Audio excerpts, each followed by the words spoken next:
Car les armes avec lesquelles nous combattons ne sont pas charnelles, mais elles sont puissantes par la vertu de Dieu pour renverser les forteresses. Il faut savoir une chose, lorsque Satan n'arrive pas à te toucher spirituellement, il cherchera à te toucher physiquement. Nous sommes dans un monde là où le combat est spirituel, alors Satan utilisera toutes les stratégies pour t'avoir. Parfois, ce qu'il fera, il va utiliser des gens autour de toi, des personnes qui vont t'insulter, des personnes qui feront tout pour que toi, tu puisses ouvrir des portes. Mais ne lui laisse pas accès, car pendant ce temps-là, toi, tu veux agir par la colère, tu veux aussi insulter parce que les gens sont contre toi. Satan est en train de rôder pour chercher des portes ouvertes. Parce qu'une fois qu'il trouve des portes ouvertes, il peut se manifester dans ta vie. C'est ça le combat que nous menons chaque jour. Tu vas rencontrer des persécutions, les gens qui seront contre toi, les gens qui vont t'insulter. Tout ça pour te pousser à ton tour à parler mal, agir mal, pendant que les gens vont t'insulter, vont te frapper, ils te traiteront de tous les noms. Satan cherche un moyen de pouvoir entrer en toi. Il y aura des personnes qui vont te persécuter, il y aura des personnes qui viendront pour t'attaquer, mais discerne toujours la voix de la personne, discerne toujours qui est derrière la personne qui est en train de t'agresser. Il faut avoir un regard spirituel. Car nous n'avons pas à lutter contre la chair et le sang, mais contre les dominations, contre les autorités, contre les princes de ce monde, les ténèbres, contre les esprits méchants dans le lieu céleste.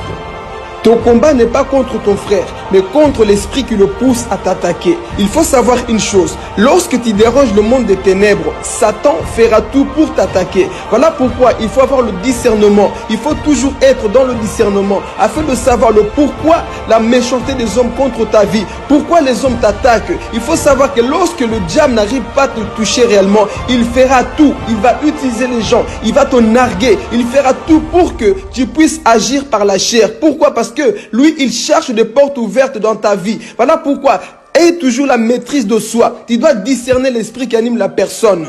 Lorsque Satan avait parlé au travers de Pierre, Jésus avait compris que c'était pas Pierre qui parlait, mais c'était Satan qui était derrière. Jésus n'a pas dit « arrière de moi Pierre », il a dit « arrière de moi Satan ». Pourquoi? Parce qu'il avait compris que le comportement que Pierre manifestait, le langage que Pierre manifestait, c'était pas le langage d'un enfant de Dieu, c'était Satan qui était derrière. Satan est celui qui nous pousse à agir mal.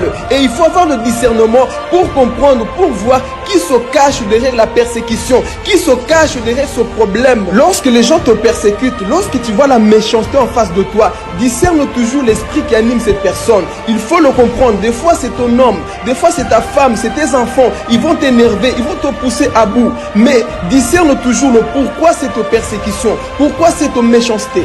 Quelles que soient les attaques que tu reçois, ne réponds jamais en mal. Même si la personne qui est en face de toi te pousse à te mettre en colère, garde toujours ton calme et ne réponds jamais par la chair. Ne réponds jamais avec la haine. Sois toujours amour et ne laisse pas la colère t'envahir. Parce qu'il est dit, si vous vous mettez en colère, ne péchez point, que le soleil ne se couche pas sur votre colère et ne donnez pas accès au diable. Car lorsque tu acceptes de dormir dans la colère, tu as donné la victoire à Satan et il pourra t'attaquer. Alors, refuse de dormir avec la colère, quel que soit ce qui peut se passer, discerne toujours, sois toujours en esprit, parce que le diable, du fait qu'il n'arrive pas à t'avoir, il va chercher tous les moyens pour t'avoir dans la chair. Mais lorsque tu es esprit, tu vas comprendre et tu pourras maintenant le chasser avec la parole, parce qu'on ne chasse pas le diable avec la chair, on le cherche avec la parole de Dieu, on le chasse avec la parole de Dieu. Lorsque toi tu commences à appliquer la parole de Dieu, le diable fuira loin de toi. Voilà pourquoi il est dit, soumettez-vous donc à Dieu et le diable fuira loin de toi. Lorsque tu appliques la parole de Dieu, le diable fuira loin de toi. Ne réponds pas avec la haine, ne réponds pas avec l'amertume, ne réponds pas avec la violence. Non, réponds avec l'amour, réponds avec la parole de Dieu et le diable échouera et le diable fuira loin de toi et tu sortiras victorieux. Tu sortiras victorieux au nom de Jésus, car la victoire appartient à ceux qui tiennent bon. C'était Philippe Gomez. Que Dieu vous bénisse.